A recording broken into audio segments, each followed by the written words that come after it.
Hello, everyone.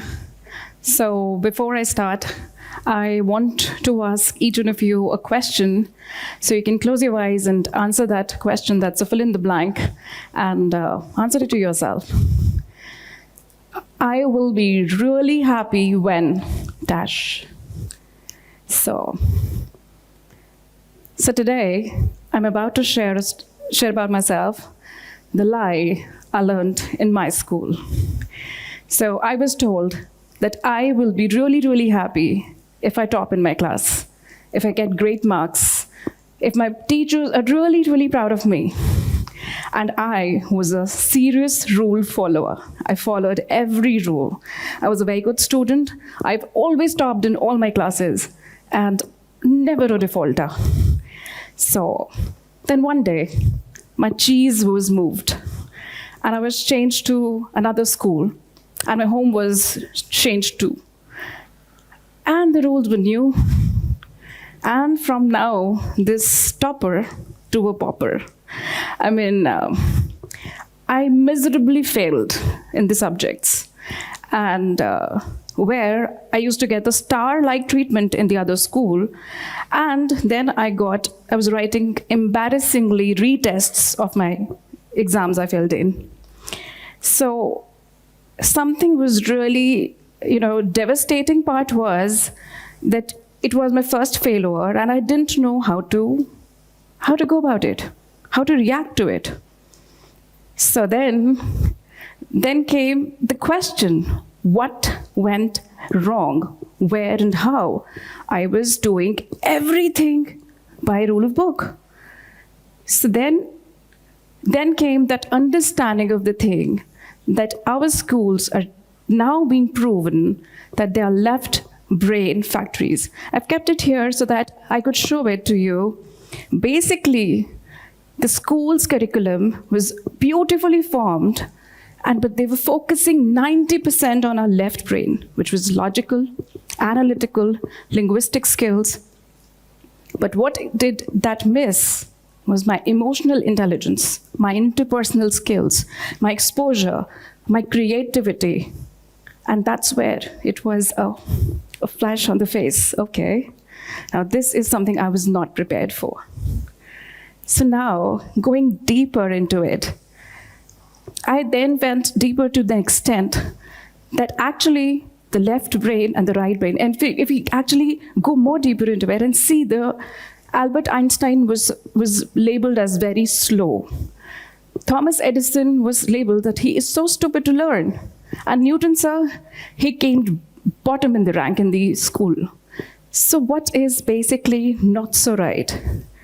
So actually then we realized that our right brain activities are not that focused upon. So then came the educationist in me, because I've been into education since really long. So the education voice said see, Ms. Goyal, we have art period, and that works upon kids' creativity. And we have dance and music period that works on kids' musical intelligence and their gross motor skills. And we have sports, which is working upon their kinesthetic skills. So now, what would you have to say? And for that matter, if you would see on an average, the 40 students per class, and you want us to basically make them learn on their customized way, how would that be practically possible? It's like one kid wants to learn through music, one kid wants to learn in nature through naturalistic intelligence, and one kid wants a solitary, without disturbance, a serene time. In that case, Ms. Goyal, how do you basically come out with some practical solution? Okay, so that was a good one, actually. I'm supposed to answer that. So basically, she is all right that everything is being taken care of about our left brain in the school. But if I point out, in our drawing classes are great for kids until unless they're filling the colors inside the lines. And the dance class is great for kids until and unless they are copying their choreographer teacher exactly the same. She's asking them to. So basically, we created the identical creativity. So now she has a valid point. 40 students in each class, then how would you basically make them teach differently? So then we actually came up with this whole idea of 360-degree all-brain learning process, where let's flip it like that, where the class is the same, 40 students per class, teacher, there's one teacher, and then now curriculum is same, subject is same. So let me take the subject, grade 5, mathematics, and a newer chapter, fractions, which is being told in grade 5. So the teacher can continue teaching the subject the way she used to teach earlier. She can teach her in a lecture method and explain the concept nicely to the kids. Now come this new twist, a tweak, I must say. All the kids in the class of the 40 students can be divided into a group of 8 groups in the group of 5 kids each. So here, now we need to understand their understanding of the concept, because the learning comes best when kids also evolve and learn through their own understanding. So now one group could be given, maybe you create a musical out of it and explain fractions. Another group is asked to create a role play. Another group can be asked to create a choreography and explain fractions. And another group can be asked to create a game challenge out of it and then explain the concept. Another group, a presentation style, audiovisual style, and then similarly, each group could be given a task concentrating upon different multiple intelligences of a brain, basically.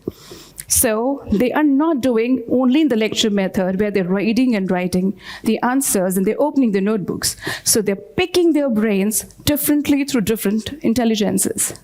So now, the next day, that could be actually converted into the presentation. All the kids can present how they actually created those presentations.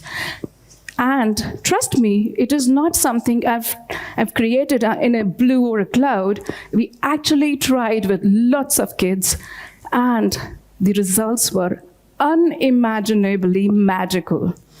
And we thought we'll give them 30 minutes, but kids were ready in 25 minutes.